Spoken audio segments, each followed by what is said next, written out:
Jeudi encore, il battait campagne.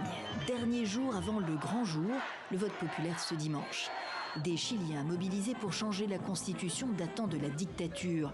Le nouveau texte, rédigé par une assemblée d'élus issus de la société civile, ouvrirait de nouveaux droits, faisant du Chili, article 1, un État social et démocratique, plurinational, interculturel, régional et écologique.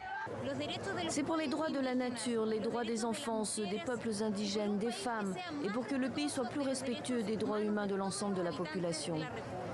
Mais si cet activiste espère que le oui l'emportera, la nouvelle constitution qui accorderait l'autonomie politique, administrative et financière aux peuples autochtones, près de 13% des 20 millions de Chiliens, ne fait pas l'unanimité dans sa propre communauté, les Mapuches, 9% de la population.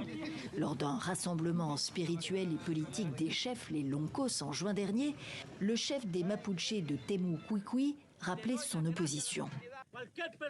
Une personne qui vous parle, même très gentiment, ne peut pas effacer du jour au lendemain la dette historique de l'État envers le peuple mapuche. Pour Victor Cuepul, qui dirige l'une des zones les plus insurrectionnelles du sud du Chili, à 800 km de la capitale, les Mapuches doivent récupérer leurs terres en vertu de droits ancestraux. Négocier avec les politiques, pas question. Pour lui, la solution, c'est la rupture avec l'État. Sur l'île de Pâques, les Rapa Nui sont au contraire enthousiastes.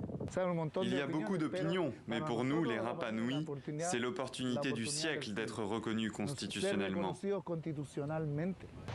En attendant, les sondages anticipent un rejet du texte et la victoire du non au référendum. De nombreux électeurs étant réfractaires à la plurinationalité, même au centre-gauche. Reste à voir comment voteront les nombreux indécis.